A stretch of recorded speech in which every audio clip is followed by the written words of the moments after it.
Okay, good evening, everyone.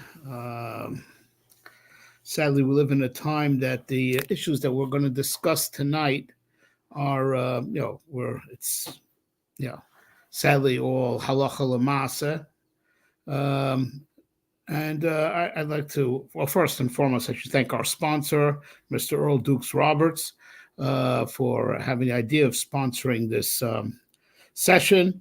He initially asked me just a question about what are the special dispensations of Milchemes Mitzvah on Shabbos, whether it applies to extraneous issues beyond what's necessary for the warfare on Shabbos. The short answer is no, but I says to my friend Dukes, let's make this a teachable moment, and let's have a overview of a lot of these issues that self-defense of the. We have three topics we're going to deal with tonight. It's in an overview form, and we could have continued sessions that get more into the details. We're going to discuss, self-defense on Shabbos of the individual, the community, and another level that's called milchama, milchemes mitzvah. And we'll discuss the criteria for them. We're talking the very general criteria. We're not going to get into any specific cases tonight. We're just going to educate us to the principles. And all these things, as we're going to demonstrate, are not just apply in this day and age, but we are dealing with it right here, right now in our lives.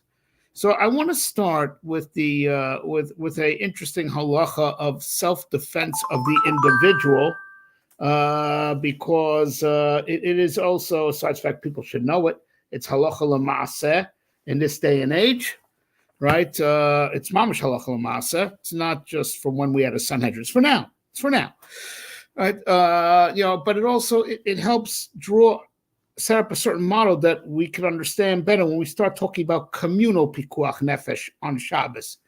Okay, so now, aside from the famous halacha of rodef that everyone knows about, right, that if a person's in hot pursuit to kill you, you're allowed to take his life to save your own. Okay, and that I'm sure everyone's heard of. Okay, but then there's another halacha that's black and white in the Chumash, in Parshas Mishpatim. And it's the halacha of ba b'machteres, right? And that halacha is of a person that is a burglar, break-in burglary. Now, the criteria for this is that he doesn't have to come literally, as the Torah describes, that he tunneled in, like Hamas. He doesn't have to literally tunnel in. It's very clear from the Gemara and the Rishonim and Poskim. The Torah only said tunneling because that's the way they used to do it. Right, but it means that anyone that's come into a private space of yours, he's invaded your space. It doesn't even have to be inside your house. He could go on your roof, right? A place where you will probably be found, where he could expect to encounter you, right? So what doesn't qualify is like if you own an open field, right, that he doesn't expect you to be there, the burglar, or if let's say your barn, you want to steal something from the barn, a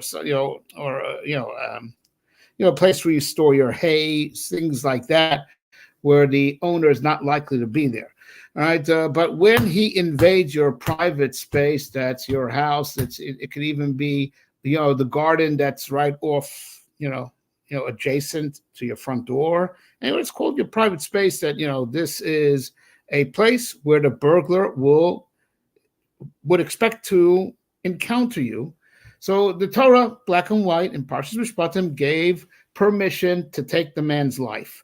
Why? What's the thinking? It's the din of Rava. I'm going. Everything that we're saying today, I'm just going straight to the final rulings, and I mean, I'll explain. Sometimes if it remains a machlokas, I'll say so. And again, this is all just general principles. The final ruling is like Rava, who explains, the reason why the Torah gave permission to take that burglar's life. Right? He's poking around your china closet, right? Taking the china, putting it in a sack to steal, you could shoot him. You shoot him right there, and not just you, right? Right? Someone else, it's not his problem, but he's a concerned citizen, right? You have a guest, and he packs heat. He's got a gun. He could pop the guy just the same. Is that insensitive to say popped?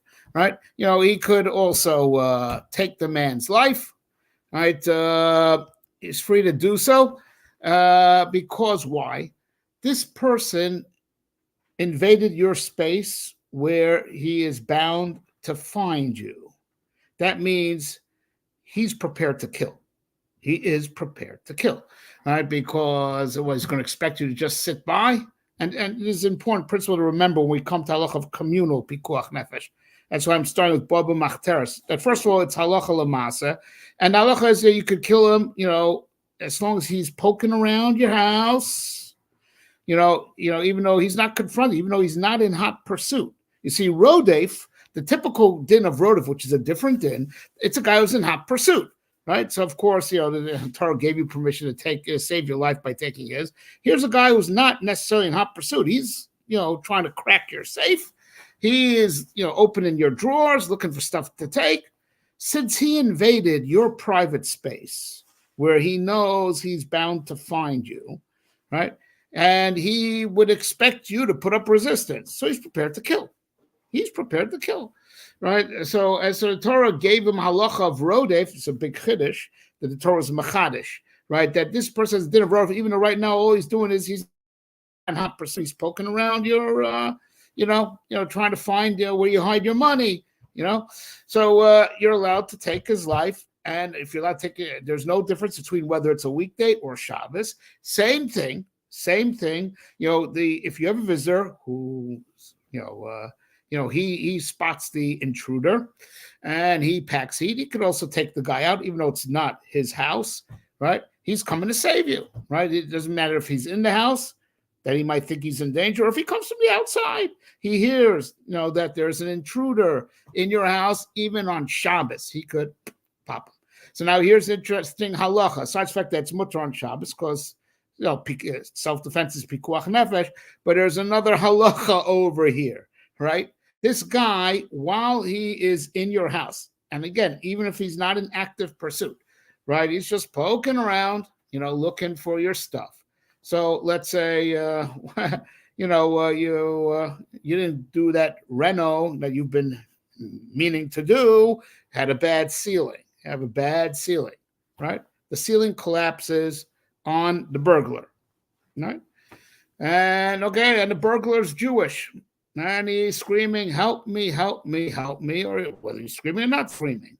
We're talking about a Jewish guy, right? The burglar's a Jewish guy, right? Well, sadly, because he's turned to a life of crime in a way that he's willing to do break-in entry, he's willing to kill. If he's willing to kill and you're allowed to kill him, that means his life, in the words of the Torah, which the Rambam kind of verbatim, ain lo dam. It's like he has no blood. He's like a walking corpse. So you're not allowed to save him on Shabbos. Now, I don't know how you're going to explain this to the authorities. Just make sure there's only one story to tell. Okay? So make sure there's only one side of the story. I mean, that's practical advice, right? But if we would live in a Jewish-governed world, so why did you kill him? It's just looking for some food. Well, Baba Machteres. Right, I'm allowed to. The Torah gave me the right to, and I say the Torah actually mandated anyone's willing to do break-in burglary is willing to kill, and you're allowed to kill him first, even if all he's doing at the time is poking around. And since he has lost his right to live, so long as he's in that state of active burglary, so if he, has an accident in your property, right? You don't save him on Shabbos if it involves Chil Shabbos to save him. Makes no difference. He's incapacitated, right? Makes no difference, right? He has no life. The Torah at that moment declared him a walking corpse. That's actually the word Torah, ein lo damim. There's no blood. There's no blood. He's a zombie. You don't save him on Shabbos either. When he had the mishap on your property, right? He was in that state. You'd be allowed to kill him anyway. Okay. So So that's a very important. Now, this is all halacha l'masa in this day and age, Baba Machteres. This is not how does it jive with state law? And for sure, state law. If he had a mishap on your property, he'll sue you, right? But that's a separate thing. We shouldn't make light over this. In all these cases, friends of mine have taken gun courses. So if you ever have to use your weapon, make sure it's only one side of the story. It's good advice. Anyways, so the Baba Machteres, right, he's a walking zombie. Now, this is provided that he broke into an area that you're expected to be in. It would not just your internal space of your house, your rooftop, the garden or the yard that's adjacent to the house, right? Now let's go through the exceptions to Masa, and then you're going to understand also why I wanted to open up with this, because it lost my stream. Oh, there we are. It lays down some ideas that will make communal pikuach nefesh more understandable, right? So let's just finish up the halacha over here. If it's your own father, let's say dad's on hard times, he's embarrassed to ask for a loan, so he's poking around the house. You're not allowed to kill your father. Why? Because the supposition is a father would never kill his son. Because the reason why you're allowed to kill the break-in burglar is because the Torah, declared this man is willing to kill, so kill him first. Okay, and your father would never do that. That's the original Talmudic law on the issue. Your father would never do such a thing. Okay, so father is the one exception vis-a-vis the type of person. Now there's also the criteria. If he's surrounded, like it's not, like he's surrounded with people, right? He walks in. What can he do? He broke in and he sees that he walked into a a party. So now he's not going to kill. He's not going to kill, right? Because there are witnesses, right?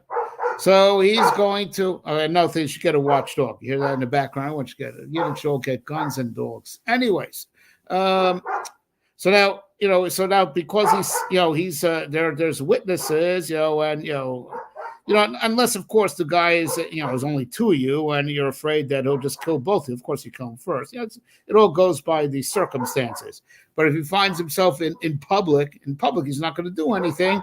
So then you just jump him and you hold him till the police, but you can't kill him, right? If you can't kill him, also you can't maim him in a way that's also to do on Shabbos, if it's Shabbos. So there's public, right? And we mentioned before, if he didn't invade your space where he would expect to find you. He went to to pick, let's say, apples in a orchard you happen to own, right? So he didn't expect to bump into you over there, and so that means we are not to assume that he was willing to kill. Okay, so but here's another thing it's important to know. If let's say he filled up his sack, right, and he's loaded up, he's got enough stolen goods to last him, and so he's decided he's had enough. He's leaving, the way the people walk out of the shoplifters and in LA, right? So he's on his way out with a big bag full of goods, right? Since he's on his way out, you can't kill him anymore. On his way in, he's willing to kill. On his way out, he just wants to run for his life. He wants to run before the cops come. So he's not willing to kill. You can't kill him. Okay, but let's and this is all halacha l'maaseh bizman hazeh. This is Jewish law, right? And therefore, I once got a shiloh years ago. I think there was a burglar in my house. Can I call the cops out? What? You're allowed to kill him. Of course you're allowed to call the cops on Shabbos. Absolutely. Absolutely. A person invades your personal space, right? You have to, without permission, you have to assume he's willing to kill, right? So someone that you don't know, invades your space. Now, of course, this, by the way, I want to go back to something. That which we said, the only exception is your father. That's when you don't know what's going through his head, right? So you have to assume your father would never kill you. But of course, if it's like your best friend and he snuck into your house to surprise you, or play a practical joke, and the guy would never kill you, right? You know that. Of course, you can't kill him. The Torah gave this criterion of break-in entry. You have to assume the guy is willing to kill when you don't know otherwise, and so you don't know what your father was thinking, that he broke in the middle of the night wearing a mask with a flashlight. You still can't kill him because your father would never kill you. Okay, but like, look at what was said, and this is all, like I say, first of all, this halacha l'maaseh. How's it square with state law? I don't know. In Eretz Yisrael, they were fighting for years to make it the law of the state that break-in entry. You should. I think in the end, a guy by the name of Shlomi, I don't remember his last name. An Arab. He was a farmer. An Arab broke into his space and he shot him. And they wanted the secular statute wanted to put him away, and they were fighting that no. Al-Pi Din Torah, what he did was perfectly legit, even if the would-be the burglar would have been Jewish. And it was called Chok Shlomi. They tried to get it to be the law of the state. I don't know if it ever passed. I'm sorry, I'm just rambling on that. I was once at a yortzeit Suda for the Chovas HaTalmidim, but for some reason, the surviving great nephew of the Chovas HaTalmidim, or great nephew of the Chovas because the Chovas HaTalmidim he had no surviving family, but his brother was an Eretz Yisrael, had living descendants. So I was at a yortzeit Suda for the Chovas HaTalmidim, and he talked about the Chovas HaTalmidim's Avas Yisrael, and for some reason the man who calls himself the Pia Setzner Rebbe, lives in Ramat Beit Shemesh, said the following story about the Chazon Ish, right? That already in the very, very beginnings of the state of Israel, so two Jews had they had a big dispute, monetary dispute, and one of the sides of the dispute decided to break in to the other guy's house to steal what in his mind was justified. He's just taking what's really his in his mind. He thought it was, of course, but of course, from the perspective of the occupant of the house, the guy is a break-in burglar. He shot him. And this guy was going to. I don't think there was ever a death penalty in Israel. And there should not be, and there should not be. We don't have death penalty bisman hazeh, right? Without a Sanhedrin, but they were going to put him away for life. The Chazon Ish, who did not know I of the parties, the Chazon Ish heard the story, and he wrote a letter to Ben Gurion asking to pardon or to go lenient, at least, at the guy who killed his former business partner who broke into his house to settle the score and steal back what he thinks is his. Go easy on him, because what he did was totally legit Al-Pi Din Torah.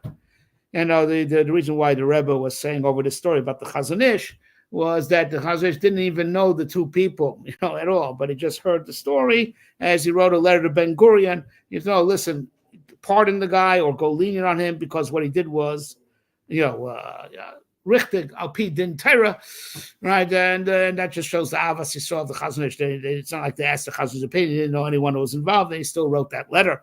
Okay, so now, aside from this halacha l'maaseh for this day and age, but let's take a look at analyze the model of Baba Machteres, because it'll serve us well in what we're going to move on to in just a minute.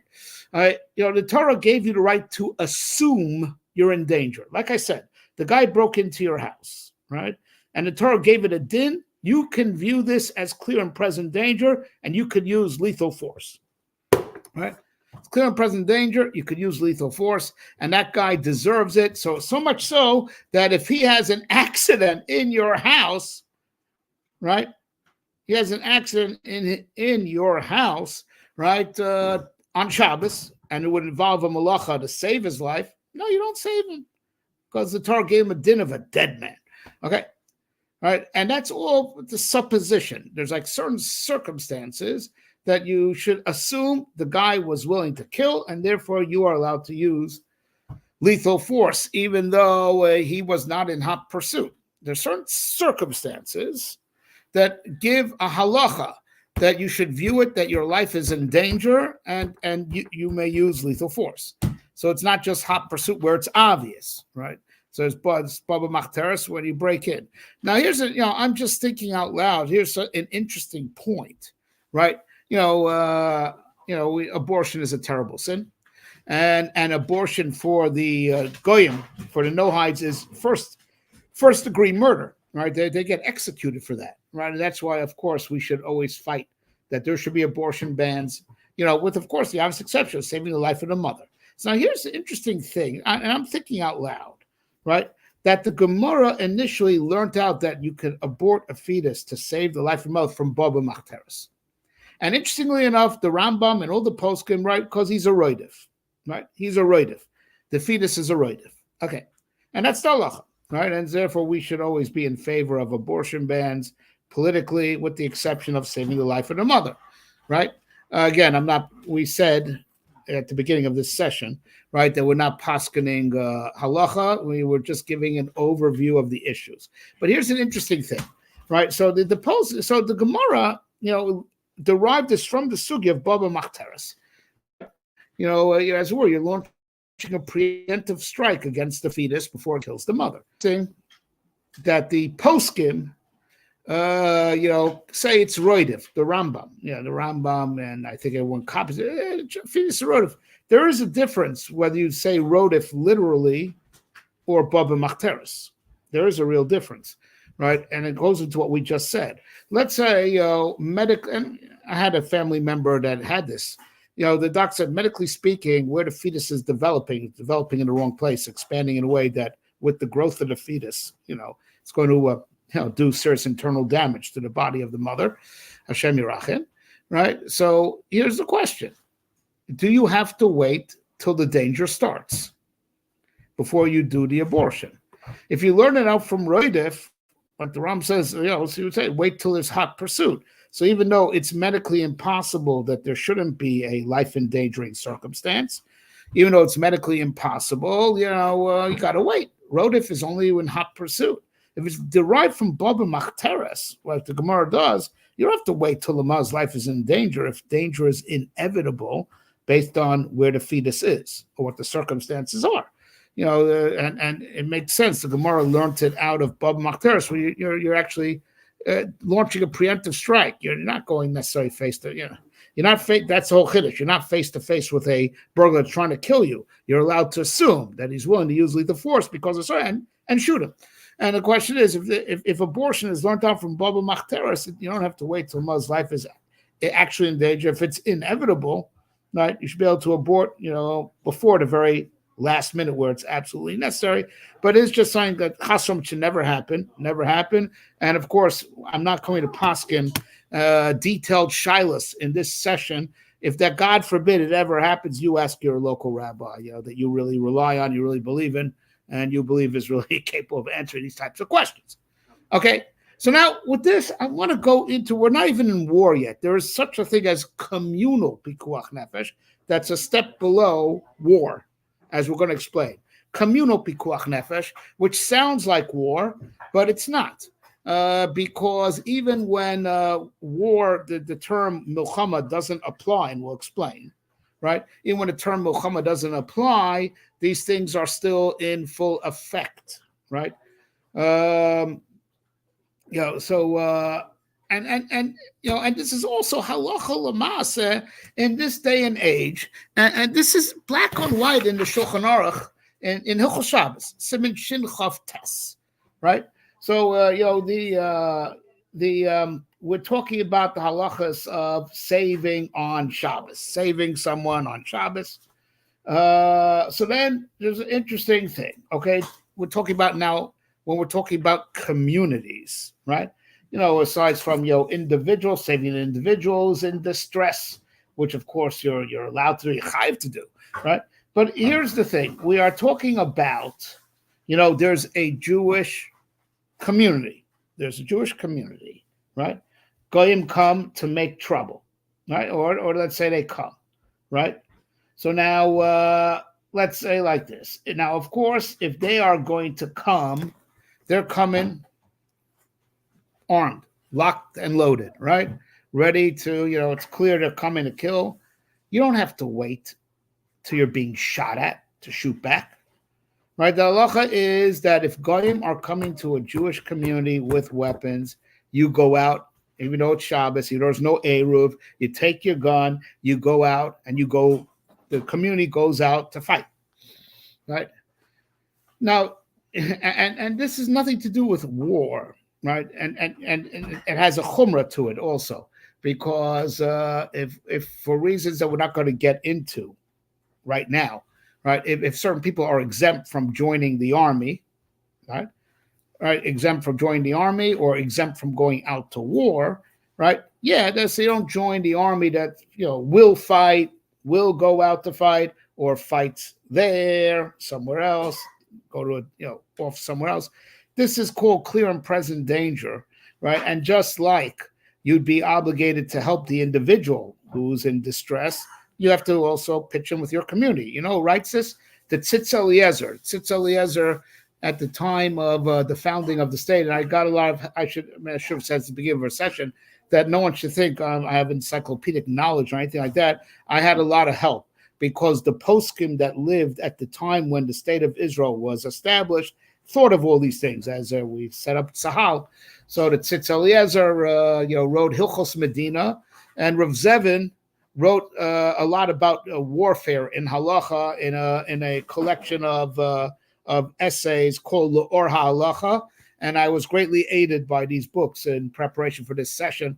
And I again thank Dukes for giving me the motivation to do the research. Right. So now this is communal pikuach nefesh. So it sounds like war, but it isn't, because by war there are special criteria, including exemptions. What do you mean? You got to save your fellow Jew unless you're afraid. You just can't shoot straight.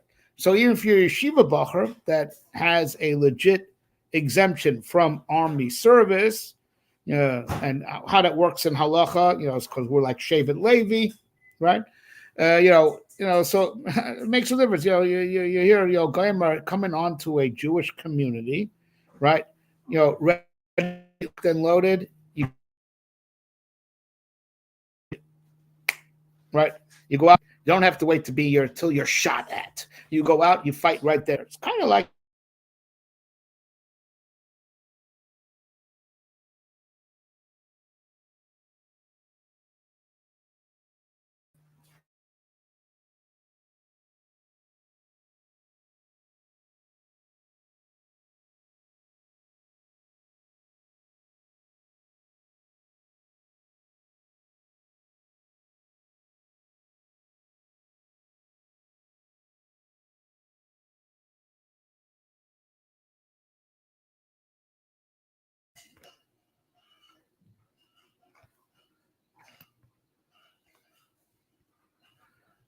hello, are we online again? We good? Okay, yeah, I'm sorry. The internet dropped for a second. According to my system, we're on again. Okay, so now goyim are coming and they have malicious intent, right? So you go out right away, right? You don't wait till you're being shot at. Okay, right? So that's kind of like, it's similar idea of Baba Machteres. You can launch a preemptive strike because you have to assume your life is in danger, right? And that's on Shabbos. This is in Hilchos Shabbos. Now, if goyim are coming and they say, hey, peace, we're coming to do business. Doing the business, you got anything to sell? We'll take it now. We'll take it on credit. Pay after Shabbos. All right. Then you don't. Then you are. They claim they're coming on, and it sounds legit. You do not go out and with your weapons, right? It looks like they're coming to do commerce. They thought they could do business with you on Shabbos. All right, fine. So then there is no supposition of danger if it looks normal, looks right. There's come a bunch of tourists, want to see the Jewish neighborhood, right? Looks legit, then you do not. You don't go out with weapons. You do not have a supposition of clear and present danger. What if you don't know? You don't know. Also, it's strange. Strangers are coming, a big pack of strangers coming to town. You don't know. Go out with weapons on Shabbos. No Eruv. Go out with weapons, right? A pack of goyim coming to a Jewish area is kind of like it's not derived from the same place, but I went into Baba Machtaris extensively to make her understand a pack of goyim coming to a Jewish neighborhood on Shabbos, and it's not clear that it's for peaceful purposes. Not clear, or they don't claim, so for whatever reason looks suspicious. You go out with weapons on Shabbos. You don't have to wait to be shot at, right? It's only when they claim, hey, I'm coming for business, a bunch of tourists, just want to look around, just want to do business, and it seems natural. That's when you don't shoot unless they start shooting. You don't assume clear and present danger. But if they come with weapons, right? Or they come with, or it's just strange. We have no idea what they're doing here. Already, that's enough to go out on Shabbos, with weapons. Now, that's talking about a regular Jewish town. All right, so you have a Jewish neighborhood. There's even Bisman Hazeh, Now, the Aruch HaShulchan says, hey, this is talking about isolated villages where there are no cops. In this day and age, we got cops. This is Aruch HaShulchan says, right? We got cops, and I know that he was living in Russia. No Second Amendment in Russia, right? We got cops, and we don't take the law in our own hands. Okay, it's interesting that he said it. The Mishnah Berurah didn't say that. And the question is, I'm just wondering whether he said it because he really believes that the halacha changed, or because he was afraid of the Russian censors that used to monitor all the Sfarim. Like he in the Aruch HaShulchan, all the Sfarim has disclaimers. Whenever I say goy, I don't mean the wonderful Russian government that rules us with justly. It's talking about the pagans, the barbaric pagans. So one has to wonder.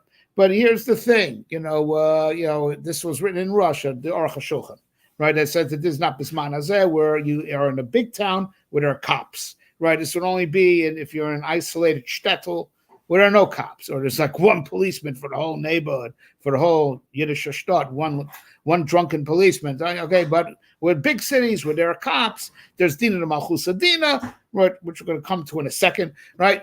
Doesn't apply Bisman Hazeh in civilized countries. Okay, so we have to ask ourselves whether the Aruch HaShulchan meant that in all cases, because here in America we have a Second Amendment, right? We have Second Amendment where we have the right of self-defense, and now that also the Metzias, especially if you live in a place of defund the police and the police is shorthanded. So I don't know. I just mentioned the Aruch HaShulchan. No one should say I left it out, right? But the letter of the law is a pack of goyim come to a Jewish community, Jewish area of living where Jews live, concentrated. It's a Jewish place, Yiddish shtet, right? Which is when I was growing up, there was almost no such thing, out in Long Island where I currently live, and now it's very much that way. We have large concentration where everyone's Jewish and everyone knows it. Large pack of goyim come in. So if they're coming, with looking for trouble, you immediately go out. That's no question, right? They're coming. They look like tourists. They say, coming for commerce. Just come and look around, see if we can buy anything from you. You don't go out with weapons, again, if it doesn't look suspicious, obviously, right? And if you really don't know, you go out with weapons on Shabbos, right? No Eruv, nothing. You still go out you carry your weapons out, right? And you hold the line. Okay.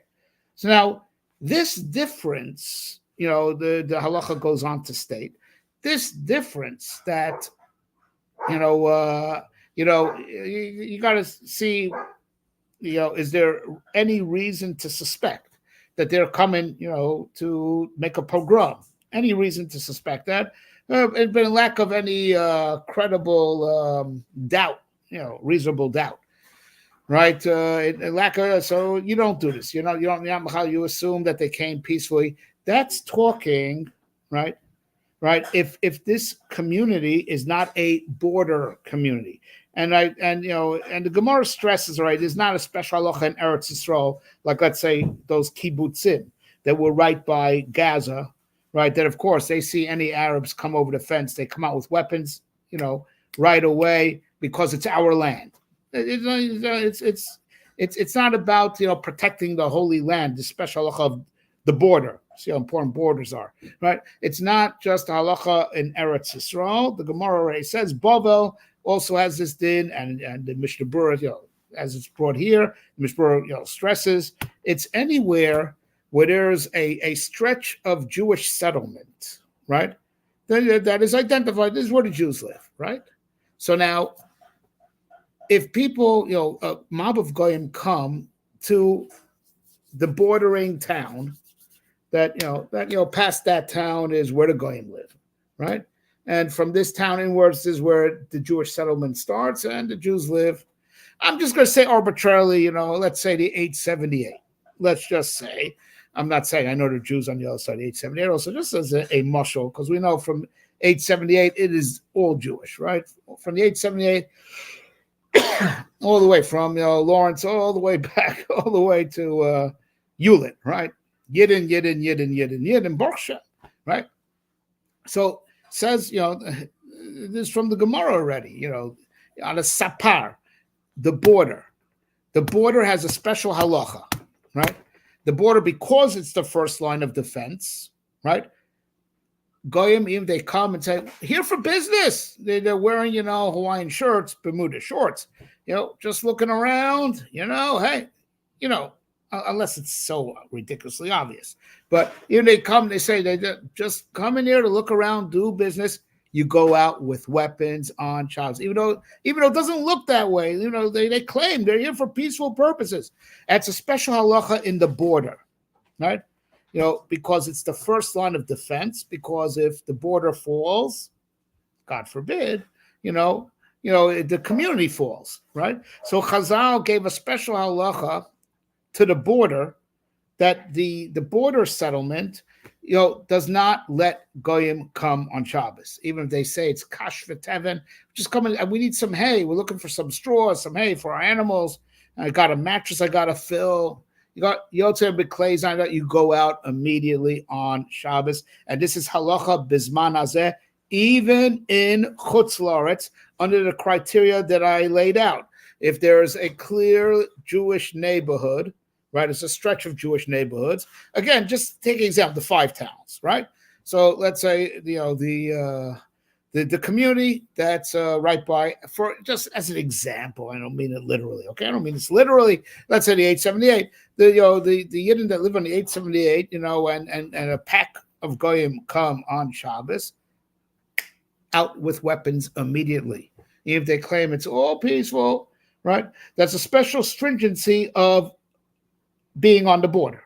Special stringency of being on the border is that because the border has to be defended.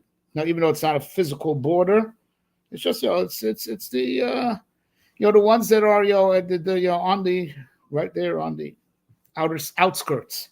They have to protect because if that falls, or the goyim just permeate there. So let's say they go there, and they're not making any trouble, and so once they're inside, they're more dangerous.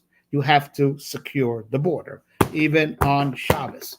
Even on Shabbos, you have to secure the border, and this is even bisman hazeh, even in chutz la'aretz, right? You go out with weapons on Shabbos if you live on the border and you are protecting, you're a border town and you're protecting what's a distinct Jewish settlement, right? And, like I said, the Mishnah makes no exceptions. I know the Aruch HaShulchan said, hey, there are cops, and it was Dina the Malchusa. Okay, I spoke it out. So now, there's a Ramah that says something else, which is a big chiddush again for this din of communal pikuach nefesh, which even takes it even beyond Baba Machteres.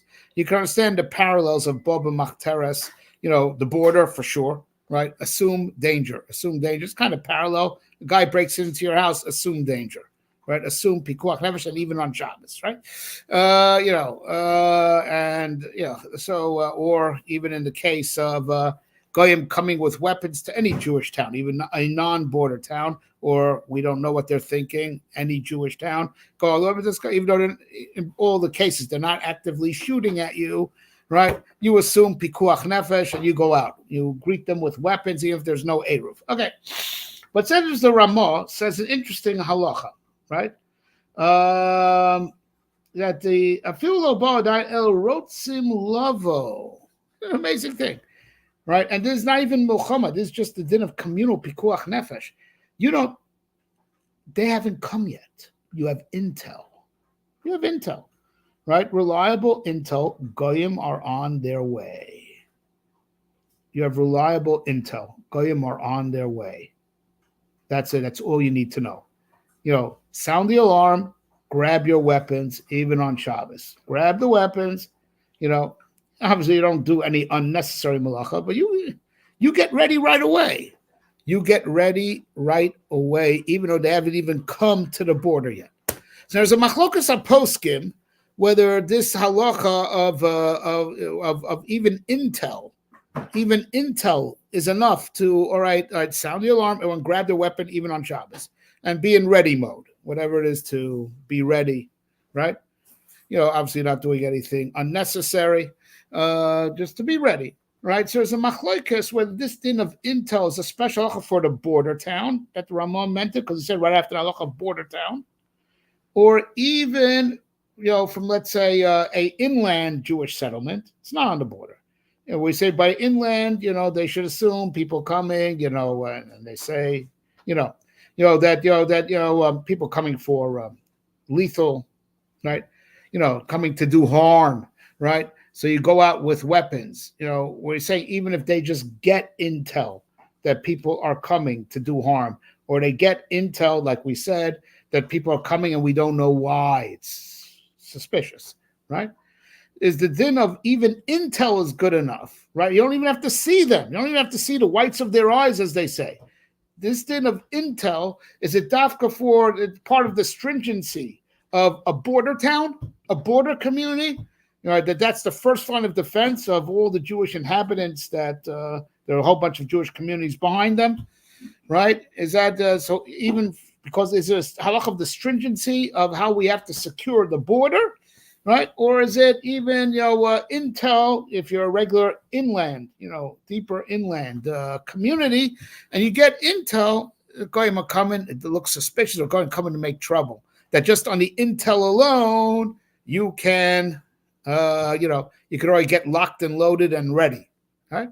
So the Mishnah Brura, it's a machlokas poskim. So the Mishnah Brura, who's the Basra, is the final posik, says, the Ramah is going on both, which is very interesting halacha, right? That when it comes to communal pikuach nefesh, even intel already is grounds to, do some chilul Shabbos, to be ready, right?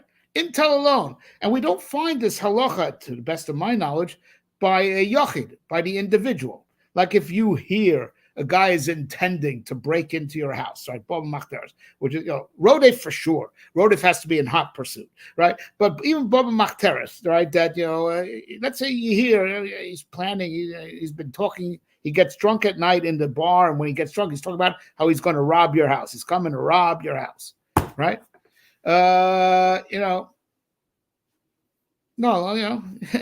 You don't shoot, right, till he's in your house, right, till he's done the break-in entry, and you don't get ready. You don't load your gun or anything, do any type of chilul Shabbos, because there's intel that he's going to break in. It's when he breaks in. When he comes to the door, you grab your gun, right? He breaks in, you shoot him, right? But prior to that, intel alone, no. But here's the Ramah saying halacha that for communal pikuach nefesh, right? Even intel, gives the right to get ready, do any malachas necessary to be in ready mode. So now there's another halacha over here that the Mechaber brings, that yesh misha omer, right? And and the Ramah says it's hard to say, it's all circumstantial, right? When, let's say it is very clear, right? The goyim are coming for money alone. And even if they're like, kind of like shoplifting, doing the equivalent shoplifting, of course, Jewish community, no stores are open, but they're taking stuff, they're taking stuff, and not leaving money behind, right? But it's clear that that's all they want, right? It's clear that's all they want, right? And of course, we're talking in a non-border town. It's clear all they want is money. So now if a guy really, really just wants your money, it's all he wants, right? On Shabbos, you just got to give it to him, right? You just got to give him, and you can't be Machal Shabbos to save your money, right? So now the Mechaber brings a day that says, let's say it's happening as a mob. A mob is coming and they're just taking stuff. They're taking stuff. And it's pretty clear, right? I was talking about not a border town, right? They're just taking stuff, right? And that's all they want. Let's say it's a group of kids, crazy kids, they're just taking stuff. So, says the Mechaber says there's some that say, chase them away with weapons anyway. You know why? Because we're afraid one Jew just won't be able to hold back, and he's going to resist. He's going to resist them taking his stuff. And because he's going to resist, they're going to push back, and he might be killed. So in this day and age, that we're afraid that, I'm just talking about this halacha of communal pikuach nefesh, right? So it's a community is being raided, being pillaged, and even though it's clear they're just looking to grab, just grab and run, right? Non-border town, right? It's a grab and run, right? So we are afraid that one Jew just won't be able to hold back, and he's going to say, no, you're not touching that. And because he pushes back, the situation will escalate. And because it'll escalate, that Jew may be killed. So therefore, even in this day and age, we're afraid people just don't have that self-discipline to watch their stuff just being stolen, grabbed, and, run away with. So even, in that case, go out with weapons, chase the pillagers, if that's the right word to use, where they're just grabbing and running, chase them away even on Shabbos, because one Jew may put up a fight and the situation will escalate and that Jew will be killed, right? God forbid. So you're really saving a yid. So the Ramah adds, Hakol Afia Inyan, right? That you have to know realistically. It's all if they're all picking on just one guy, so of course that one guy will just give it up. It's like it's talking about where there's a reasonable doubt. Even if it's a far-fetched doubt, someone's going to put up resistance to the guys who are just taking money and taking and running. So you go out and you chase them away with weapons because of the one Jew who may resist, and therefore, with the escalation of the situation, God forbid, will lose his life. So now, and this is all communal pikuach nefesh, and this is all halacha l'maaseh bisman hazeh. Okay. When you go out with weapons, you are allowed, initially there was a takana, initially it was just hide the weapon somewhere, and then a terrible thing happened, Chazal, the goyim came back, and the weapons were all stored in the house, because they didn't want to carry muksa, and it also might have been a problem with hoitzah, right? So it was a problem, and so it was rushing in at the same time, get the weapons out of the house. It was a disaster. God forbid, Jewish life was lost. So Chazal were metaking. You can go home and take your weapons with you. Okay, how far can you go, right? So here's the thing. Obviously, you don't have to stay in the field where your life is in danger. That's a no-brainer, right? The question is like this, right? And I believe this is the halacha, the chumrah. Well, let's say the skirmish is over with, right? And let's say the skirmish, right, is in an open area, right? Open area. That's where the skirmish happened. All right, and now we have a problem of tchumen. It's not a civilized area. It's not a habitated area. So now if it's outside of the city, right, you have a problem of tchumen, right? You have a problem of tchumen, that, there's the 2,000 amma around the city perimeter that you're only allowed to walk.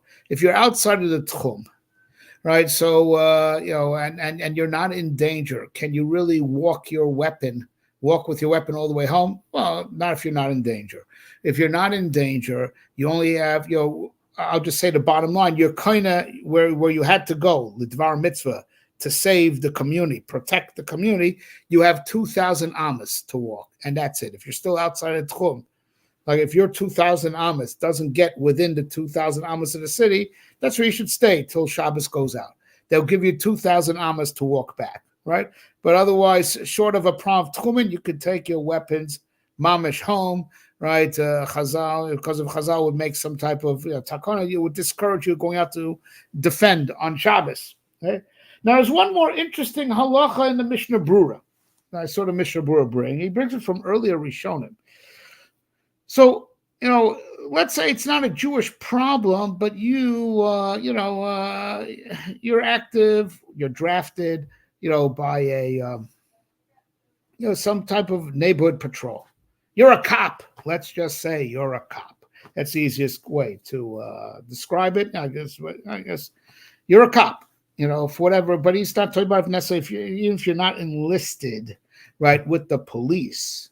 And we're gonna remind me if I know there's an issue of is it mutter to enlist in a non-Jewish army. We'll discuss that in a second, right?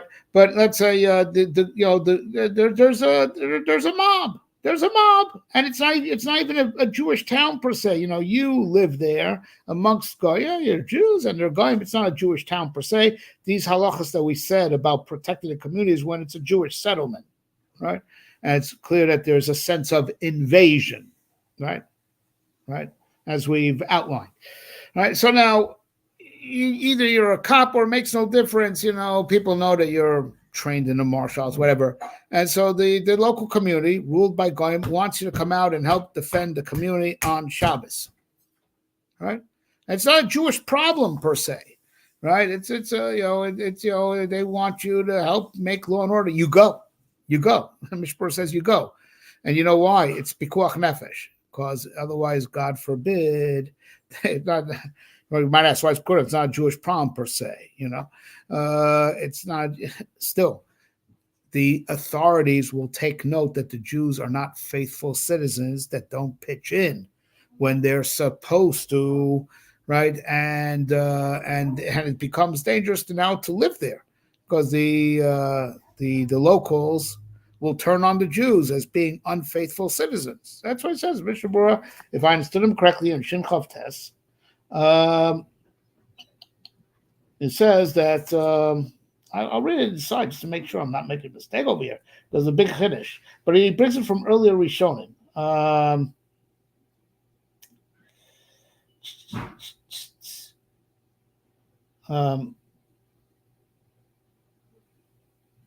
He says, Vidah, you should know. I'm reading from the Mishnah Brura. Da'ayom, kishabau ma'umas shechutz gvulein lishlo shlav levels, v'arachon lotzes bechlei zayin afil iskei moment k'yin machusa dina. Right? If Goyim are coming, to pillage, and it's just for money. Right? So he's saying even, it's just for money, where it's, usher, right? That's the scenario that the Mishmor says. It's just for money. If you let them take your money, you'll be safe, right? And it's in a situation where that's credible to assume, right? Right. So he says we still have to go out with weapons on Shabbos because of Dina, the Malchusa, Dina, right? Because Dina Malchusa, Aleinu, right? So Machalin, Ayin Sham, right? Dina Malchusa Dina. If the law expects you, if civil law, when it's a legal expectation that you participate in protecting the city, even if it's not a Jewish problem per se, and they're only coming for money, they just want to loot. I kept on saying pillage. That's I think I didn't mean pillage. Pillage involves pikuach nefesh. I meant looting. They just want to loot. They just want to loot. You let them loot, you're safe, right? They're just looters, right? By the way, this looting that we're talking about, that if it's not a border town, right, and it's clear that it's just all about money, that we said even then some hold that you should fight them off because one Jew may resist it. But looting, remember what we opened up with. This is talking about looting in outer space, like they're grabbing your cow. You're grabbing whatever they could grab from your yard. They break into your house. That's Baba Machteres, right? You don't lose your individual rights because it's a communal problem that doesn't take away your individual right of Baba Machteres. That's why I open up Baba Machteres. It's talking about the looting, that all this looting that we're talking about is all happening in outer space, on your lawn. They're going into the fields. They're going into the warehouses, that are not on your property, right? Breaking into the stores. Breaking into the stores where people don't live. So I guess a break-in to a store is not Baba Machteres if you don't live there, right? I neglected to mention, so it could have been the simplest example of where you can't kill the guy because he doesn't think you're there, right? He doesn't think that you're there. He doesn't think so. He's assuming he's not going to encounter any resistance, and therefore he'd not go in there willing to kill, right? So a store which doesn't have a living quarters, right, would also be in a case where Baba Machteres doesn't apply. So that's the case we're talking about, that if they're doing looting and it's not a Jewish problem, and it's clearly money, right, and it's not even a Jewish problem, right? But the law is, the Din of Malchus is, citizens all have to come out and get together and defend. You have to do it. You have to do it even on Shabbos, right? Because if not, then the government will turn on us, right? And it becomes pikuach nefesh. So the Mishpur says. Brings it from the earlier Rishonim. Dina Malchusa Dina. He's actually bringing it in an opposite way of the Aruch HaShulchan. The Aruch HaShulchan says, don't take the laws in your own hands if there's police. Dina Malchusa Dina, right? Mishpur is saying Dina Malchusa Dina requires that you participate in warding off the looters. You have to. Okay. Now I may have left out details. But now we come to war. Okay, a higher, there's a higher level of for lack of a better word, permissibility. All right, but we have to preface something. The situation of milchama, which is, like we said, it's a unique status. It's something chalois in halacha. It's milchama, right? Now, let me tell you the most practical difference, so what's this between milchama and, communal pikuach nefesh, right? Very simple difference. And the Mishpur brings, I should have spoken out. I'm not good at fighting, and I can't shoot. Very bad eye-arm coordination, right? Or I'm just chicken. I'm really scared. I'm going to get, listen, you don't have to save someone else and put your life in danger. You don't have to, right? So, as I understand, communal pikuach nefesh, of course, everyone's chayav to say, anyone who can and is not chicken, right?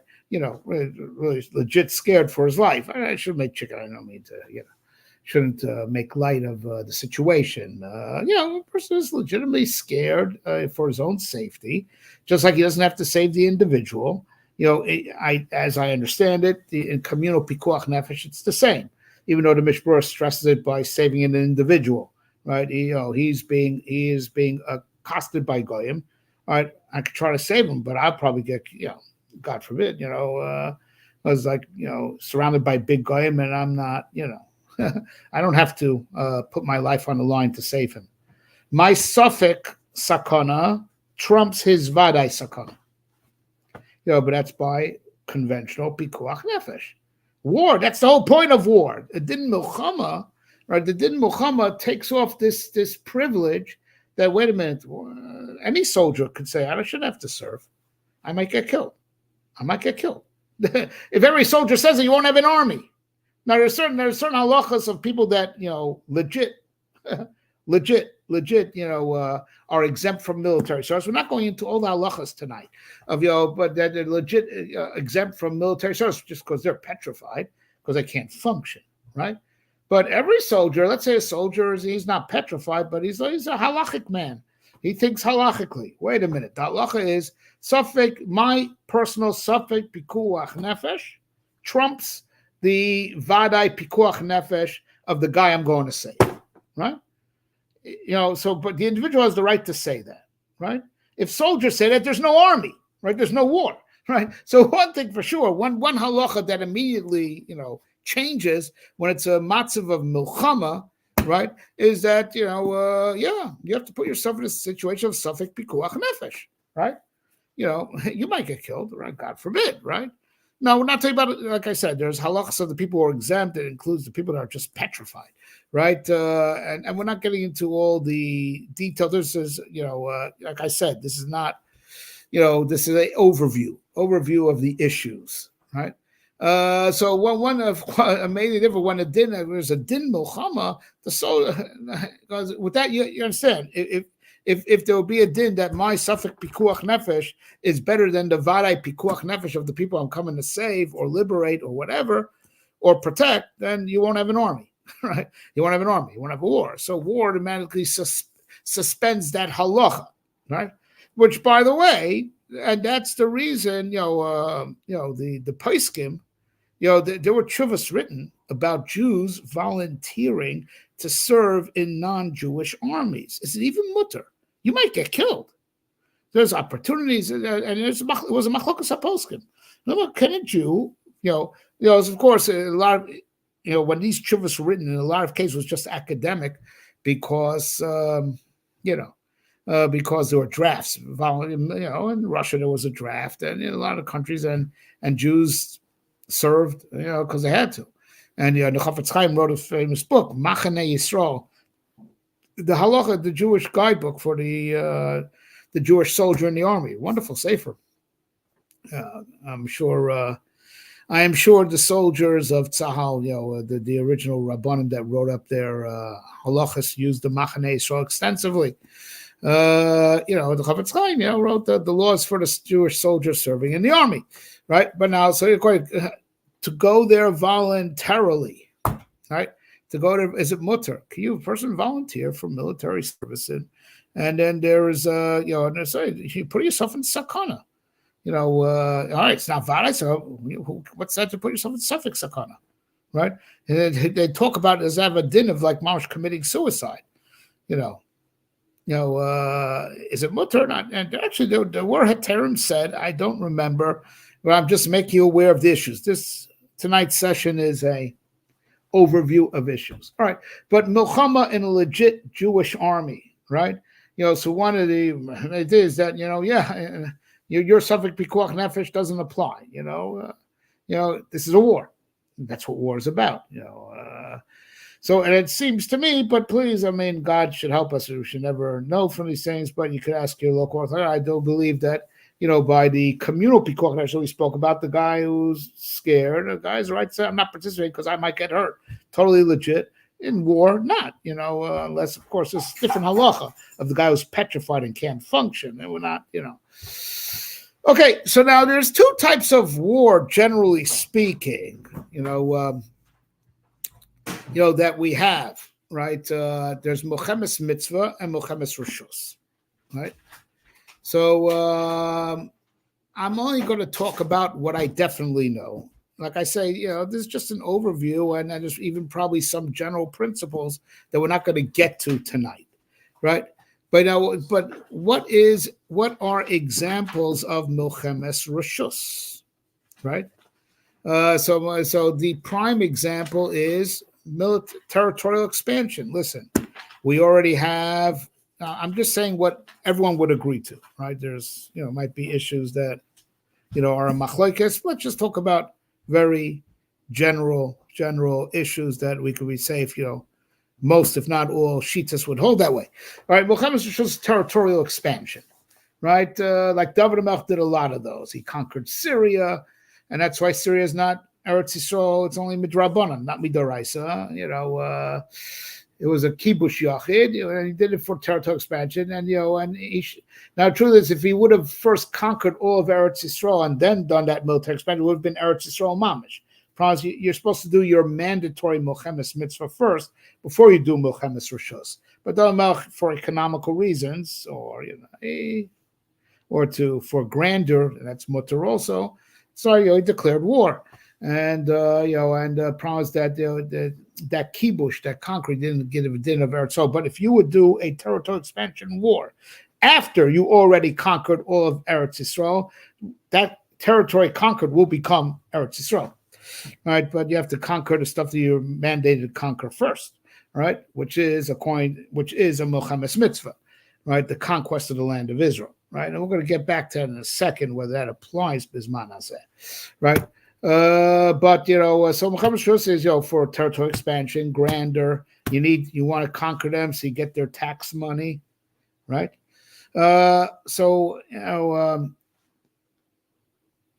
In those cases, you can't just declare war. You need a king. You need a Sanhedrin, right? You need a Sanhedrin, and as we know from Gemara, beginning of Astur and Vatumim, the bottom line is no king, no Sanhedrin, no milchemes rishus bisman hazeh, right? No milchemes rishus bisman hazeh. Now it seems that what also falls into the category of milchemes rishus is, let's say, right? Yeah, you have a neighboring country that doesn't particularly like you very much. Really, they're hostile, but there's no, right? There's no confrontation. No confrontation, but you don't like them. Yeah, they don't like you. It's no diplomatic relations, right? They're getting a bit too big and powerful.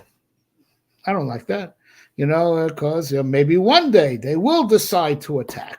So you want to thin the herd. That's how much the Lashon. You want to thin the herd, but you're not responding to any hostilities. There is no active war, no hostilities, no. You're not hearing about any plans of war. That's it. Basically, they're multiplying too fast. That has halach of milchemes rishus, is what I understood from what I learned mainly from the writings of Rav Zevin. That if that case, it says that that's a milchemes rishus, not a milchemes mitzvah, and we would not be able to do a thing like that, a campaign to thin the herd. Okay. That would have to fall under milchemes rishus, and it would have all the halachas of milchemes rishus. A thin the herd campaign. Anyways, for lack of a better way of saying it. Okay, but but so now milchemes rishus, since it's rishus, not mitzvah, not chova, right? So you can't declare war, unless you have a Sanhedrin, unless you have a melech, or whatever it is. We're not getting to all the details, but the bottom line is milchemes rishus does not apply in this day and age, right? So what about milchemes mitzvah? All right, so the Rambam counts 3 types of milchemes mitzvah, right? Amalek, right? Shiva Amamin, right? And Ezras Yisrael Miyad Tsar, if I recall the whole list correctly. Again, this is all overview and off the top of my head. As you see, I'm largely speaking from memory. And we can have another session, if anyone wants. So there's 3 types of milchemes mitzvah. Milchemes mitzvah does not need to be declared through the protocols of declaring war, because the Torah already consecrated it. The Torah already made it a war. The Torah already commanded to wage these campaigns. Now listen, the 7 nations, the Rambam Paskins and Pilchos Parakeh and Pilchos Malachim, right? They don't exist anymore. So that mitzvah of wiping them off the face of the earth no longer applies. Amalek, we don't know who they are, right? Now, interestingly enough, there is a difference between these 2 campaigns. And this I learned from the Rambam in a non-obvious place. It's in the Sefer HaMitzvahs. You know where it is in Sefer HaMitzvahs? It's actually in the postscript, Sefer HaMitzvahs. The Rambam holds that the din of Mechias Amalek is a din on the tzibur. And therefore, and it's clear, and then once you see that Rambam in the back of Sefer HaMitzvahs, you could then be medayik in the yad. That theoretically, if any one of the Shiva Amamin would still be alive, though those nations are extinct, right? Let's say, you've been working out, or you're packing heat, got a gun, whatever it is, and one of the guy legit, you're up against an individual from the Shiva Amin, and you could, but you're an individual. You're not coming as an army. There's some Rambam. It's the halacha is very clear. It's a theoretical because those nations don't exist anymore. You take them. You take them out. If you could do it and get away with it, you take them out. Yeah. So it could be a milchama dika oifen when you do it as an army. But if an individual one-on-one, you could take them. One of those Shiva Amamin. You do it. If you get away, safe to do it. But the Rambam says Amalek is a din on the tzibur, right? It's only a milchama dikadin, only a milchama dikadin. It's amazing, which you understand why aside from the original war. Well, first of all, Moshe had a din of a melech, right? And then Yoshua, I guess, did also. I mean, when Yoshua was involved, Yoshua was the general, Moshe was the melech. Okay, so then subsequently it was with Shaul, right? Shaul, right? And now after that, in the days of Purim, it says Nikhalu Ayudim. They banded together. They did it as a tzibur, right? They did it as a tzibur. That's a very interesting thing. That means for when I stand with the Rambam, it's very meduik. Even if we would know who Amalek is, right? And you come up one-on-one, you don't take them out. It's no chiyuv. The mitzvah is on the tzibur. It's mamish, purely a milchama dikadin. Shiva Amin could be an individual obligation and on the tzibur alts milchama. Right, but those two are theoretical, and but we have, sadly, case in point, Ezra Yisrael Miat Tsar, right? The din of Muhammad's mitzvah of saving the Jewish people from those who are oppressing them, right? Saving Klal Yisrael is a Muhammad's mitzvah, right? It's a milchama, right? So now it doesn't need to be declared, right? Right, A. Now, B, it could be conducted on Shabbos. You don't have to take a break. Even if you could take a break, it could be conducted on Shabbos. Ad ridita. By the way, that halacha, that if you're an active siege on a city, is even in Milchemes Rishus. When we had Milchemes Rishus, if you're at war with the God, you don't stop for Shabbos. You don't stop for Shabbos. That's the din of ad ridita. We learn until the city falls. Until the city falls, you do it. So once we're at war with Goyim, you don't take a break on Shabbos, right? Even if you could, you don't. Like it could work out very good theoretically. First, I can't trust Hamas anyway. Theoretically, let's work it out. Perfect. A humanitarian pause from sundown Friday till dusk on humanitarian pause. We'll call a ceasefire. Cover Shabbos Kodesh. Nothing doing. And first of all, it's theoretical, right? Because Hamas you can't trust. You have to always be shooting at them because they're always shooting at you, right?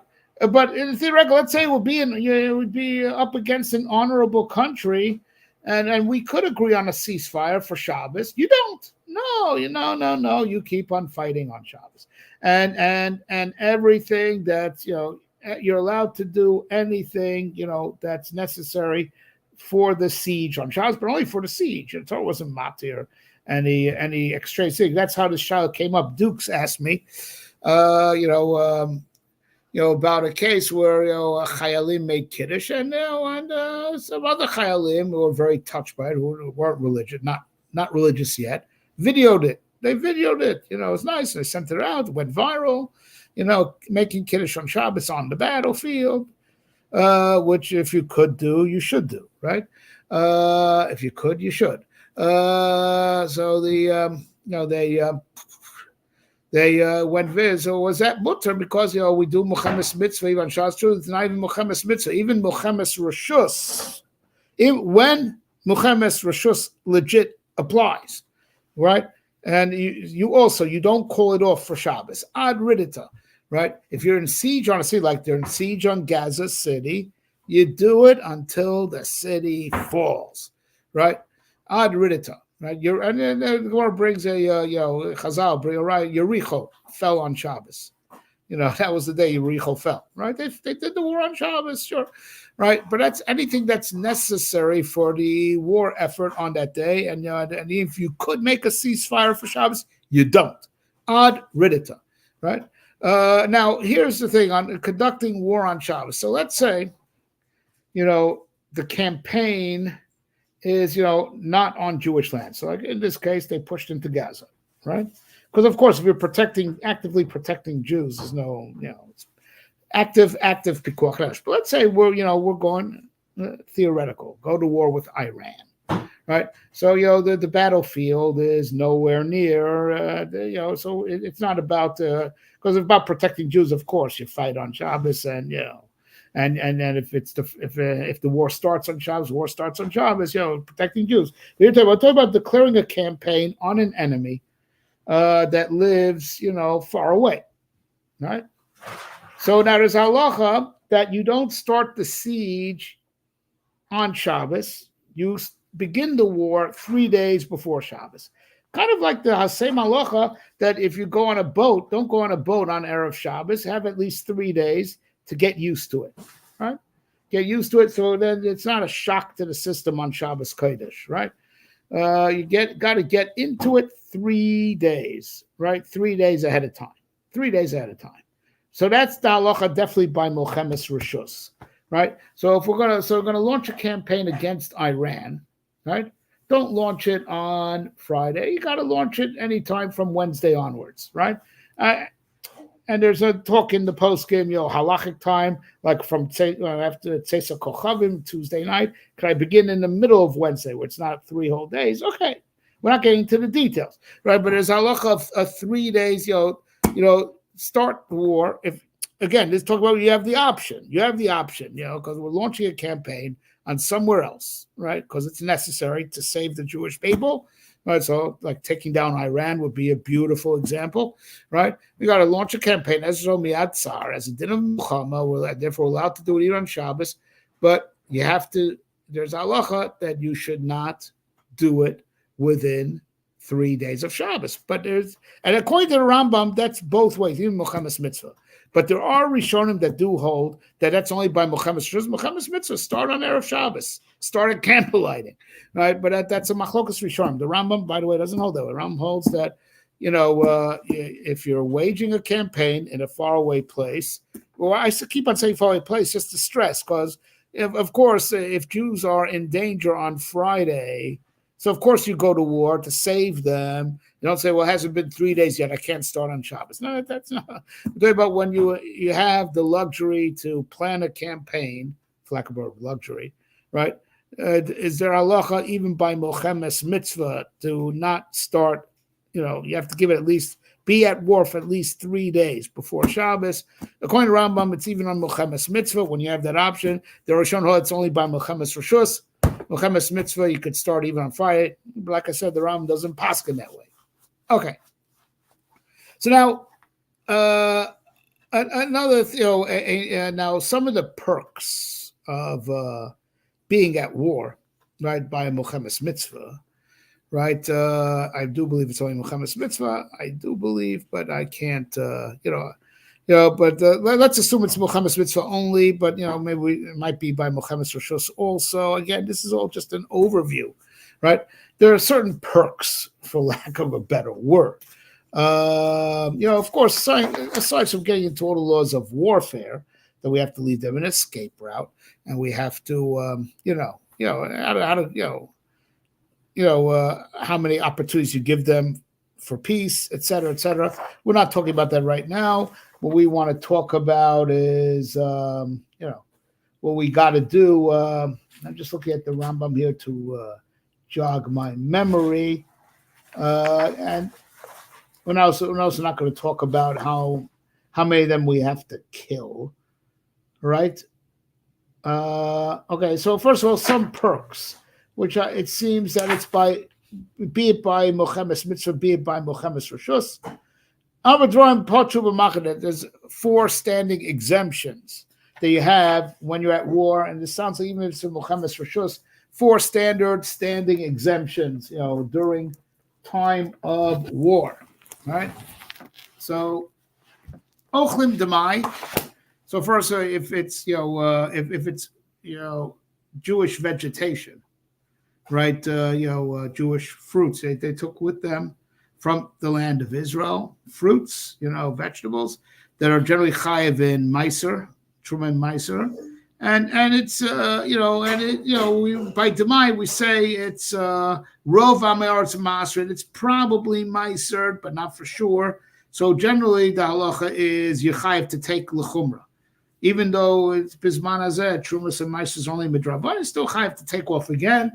Demai is the paris of an amoretz, that you can't fully trust them, but it's rov ma'asrin hen, rov amaiser, but it's a suffix, and we take off again.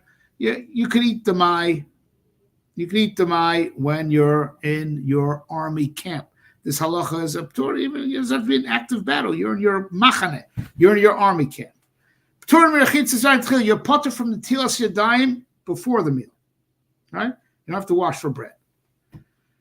Now you're also allowed to, for lack of a word, steal, wood for fire or for practical purpose from anywhere. This is not talking on Shabbos. This is talking about on the chol. Everything we're saying over here is even is all days of the week. On Shabbos, of course, don't take wood if you don't need it, right? So if it's not part of the war effort, right? But you're allowed to take. There's no problem gezel, right? Of walking into someone's house, yard. I mean to say yard. And taking wood, right? And you can even take it, like matzon tzushim v'yaveshim, right? If you found, this stuff is already cut and dried out, the guy's clearly intending to store it for the winter for firewood, right? So he's makbid because it was already cut and already dried. That's how you found it. Cut and dried means this is firewood, man. And the guy's depending on it, you can take it. Because I like right. Right?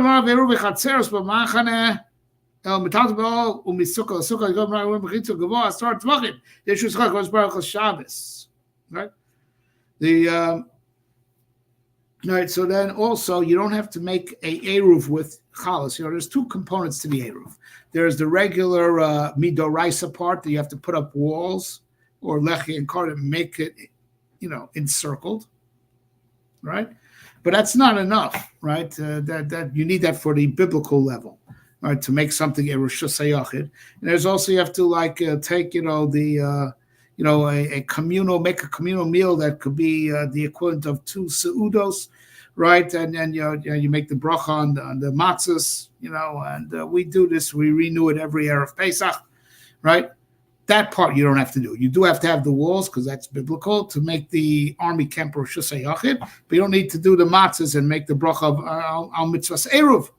Now, but I can't remember if I saw it in the Ram somewhere else that even though we pater you from,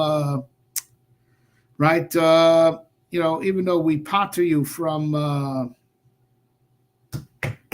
what's it called? From Netilas Yadayim, right? Before the surah, you are chayiv in mayim achronim. Mayim achronim chova. I can't remember if I read this in the Rambam or I read in one of the other svarim, right? One of the other Rishonim. It's a dafka p'tur from washing before the meal, but mayim achronim chova. You got to do mayim achronim. Look how chush is. Even at times of war in the army camp, you got to do mayim achronim.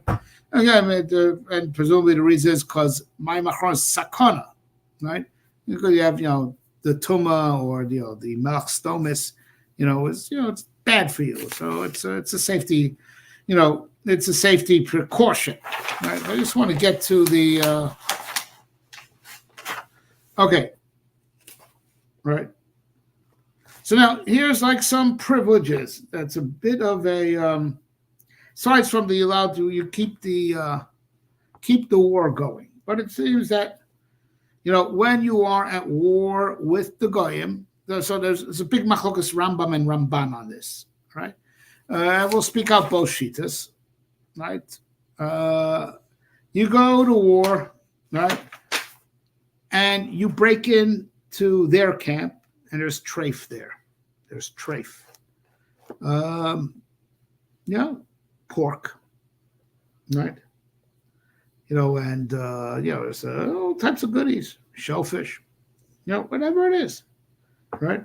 There's a special halacha that people at war, it's a privilege the Torah gave. It's a privilege the Torah gave soldiers in war that when they come into enemy territory, so like the Jew himself cannot cook for himself treif. The Israeli army cannot serve its soldiers treif. They break in to Goy territory, right? And they see houses, but it's biblical. Batim leim kol tuv, houses filled with all goods. Chazal darshan, all their goodness. Now you're allowed to eat their stuff. You're allowed to eat their stuff. Their treif. Now you're allowed to eat their treif is special halacha, right? Nevelis and treif is machol sasurus, everything, right? So now, according to the Rambam, there's a kula and a chumrah, right? Actually, two kulas and a chumrah. According to Shitas Rambam. According to Rambam, this is any milchemes mitzvah, right?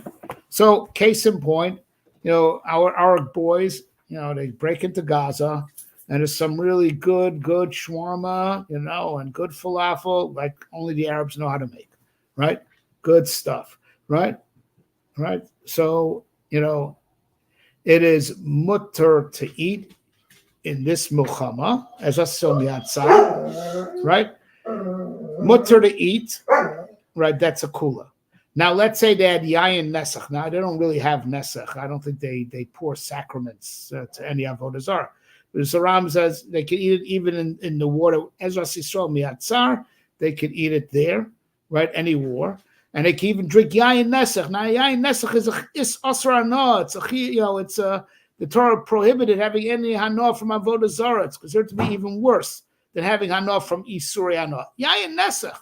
There was mamish poured, the real yayin. I'm not talking about stam yanim. Of course, wine that you find, non-Jewish wine, would for sure be mutter during times of war, according to the Rambam, without question. The Rambam's mecharish, even yayin nesach, which was poured to avodah zarah, you're allowed to drink, right? However, the Rambam has a chumrah, only if you're hungry, right? You break in, you see the great shawarma, and you see even yayin nesach, you got to be hungry, right? If you're not hungry, you don't eat.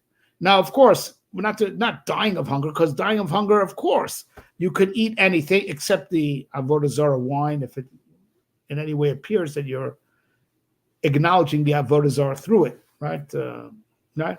Otherwise, stam. If it doesn't appear like acknowledging avodah zarah, then anything it's stam treif, and pikuach nefesh overruns it. But I'll be zraud avodah zarah if it looks like by your drinking it, and I don't know if that's the halacha or not. That's why I'm give me a provide. If it's not abizar avodah zarah, even nesach, right? But we're not talking about pikuach. There would be no chiddush, right? Not deathly hungry. Not about deathly hungry. We're talking about just plain hungry. Just plain hungry. Yeah. No pikuach nefesh.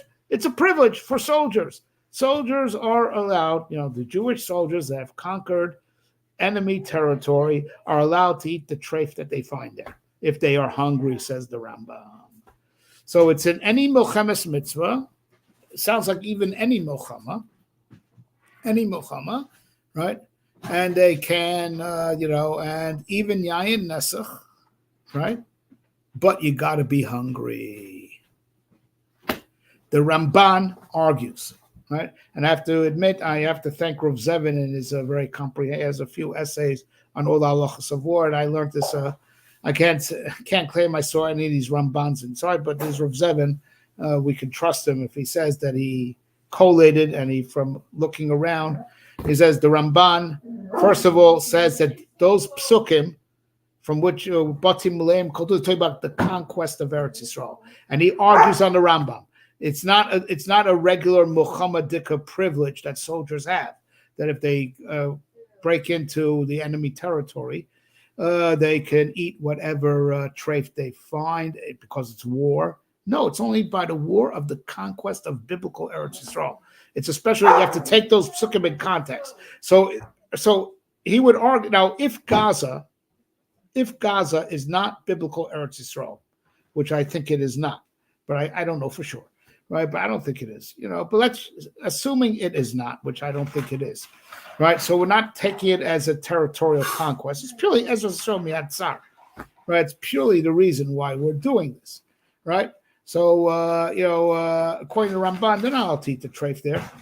Unless it's pikuach nefesh, of course. Pikuach nefesh eat treif, right? So, in Ramban, it's not. It's a special halacha for the milchama of kibush, of conquering Eretz Yisrael, according to the Ramban. That's number one. Number two, another chumrah of the Ramban, right? Right? Is that yain nesach not. Yain nesach, avodah zara, asra no. Just the Torah's only matir, regular treif. Regular treif, not yain nesach. So he argues on the Rambam on that. But he has a big kula, right? He has a very big kula. You don't have to be hungry. When it's a war for the conquest of Eretz Yisrael, and so long as it's not yayin nesach, right? So that's osir outs avodah zarah. You could eat whatever you want, even if you're not hungry. Okay. So there's another thing that right now Rav Zevin doesn't make the connection, but he points out that there's also, according to the Ramban, another type of mochemes mitzvah, even in this day and age, that the Ram doesn't bring, and it might be a machlos Ramban, conquering Eretz Yisrael. In this day and age, is first of all, is the mitzvah applied? Do we Jews have to band together and conquer our land? Not according to Ramban, yes. But where's the Ramban? He writes it in a few places, but it's mainly in his. He says it's one of the mitzvahs that the Rambam left out. It's a mitzvah say dalid that in his list of mitzvahs say they says the Rambam left out. So it's a mitzvah say 4. It's a din not just to live in Eretz Yisrael, but to conquer Eretz Yisrael, right? So according to Ramban, there's another type of mochemes mitzvah that we don't need a king, we don't need a Sanhedrin, and that's to go conquer our land. And that's why I was saying, that this machlokas Rambam and Ramban is in Gaza, assuming Gaza not Eretz Yisrael. According to the Ramban, the conquering Eretz Yisrael is a mochemes mitzvah, which means.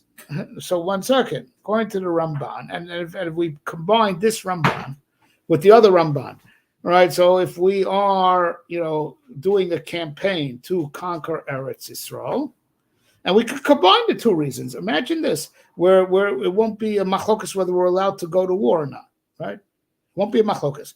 Let's say a part that's mamish biblically Eretz Yisrael. This is the chap I had. Let's say a part that's definitely biblically Eretz Yisrael, right? And there are goyim there that are oppressing us. So we got to go there and we got to take them out. But while we're doing that, right? While we're doing that, we are conquering biblical Eretz Yisrael. So it's a mochemes mitzvah for 2 reasons, right? For 2 reasons. But what I want to get is that since it's also a mochemes mitzvah of conquering the land of Israel, so the Ramban would be moded to the Rambam over there. The soldiers that break in could eat the trade. Just we have to, since the suffix the raisa l'chumra, right? We have to be machur like both days. So it have to be that as a somiyat tsar anyway, and that area that we're taking out the enemy. It is biblically Eretz Yisrael, right? So then so now we have, so it's both types of mochemes mitzvah, but it's the type of mochemes mitzvah. According to Ramban, you're allowed to eat the treif, right? But we have to be machmir like everyone. So just to make sure, so stay away from the yayin nesach, right? But the regular guy, Arabs don't drink wine anyway. That's why they're crazy. And if they would drink responsibly, it'd be a lot calmer. Right. So so you stay away from the yayin nesach if applicable. We don't really have real yayin nesach. Stam yainam is not yayin nesach. We call that, it's a misnomer. It's because stam yainam is patterned after yayin nesach, but it's not yayin nesach. Right. So if you are saving the Jewish people and the area where you're waging war and taking out the goyim also happens to be biblical, so you in effect are conquering the land. Even the Ramban would allow you to eat treif, but we have to be machmir like the Rambam also, only eat if you're hungry, and be machmir like the Ramban, not to touch the yayin nesach. But then at least, with a clear conscience, the Jewish soldiers can eat the treif that they find there if they're hungry. We'll call it deis. There's one other privilege of war that I'd rather not discuss. I'm just going to drop the bomb, Yefas Torah. But it's so complicated, and I don't want to get into it. And the Torah the Torah permitted it. The Torah did not recommend it. So let's not talk about it. Okay, I want to thank Dukes for sponsoring tonight's session. We covered a lot of ground. And like I said, this is just overview. If any of these trials really come up, halacha l'maaseh, ask your local Orthodox rabbi. Thank you very much. And the schus of this lecture that we spoke about war. So the divrei Torah of war should be the real milchama to win it in Shamayim, and Mimela Hashem shall that the war on earth should not be necessary. It should end quickly with a nitzachon gomer for Klal Yisrael, and we should see Mashiach Tzidkenu mamash tekef umiyad. Okay, kol tov.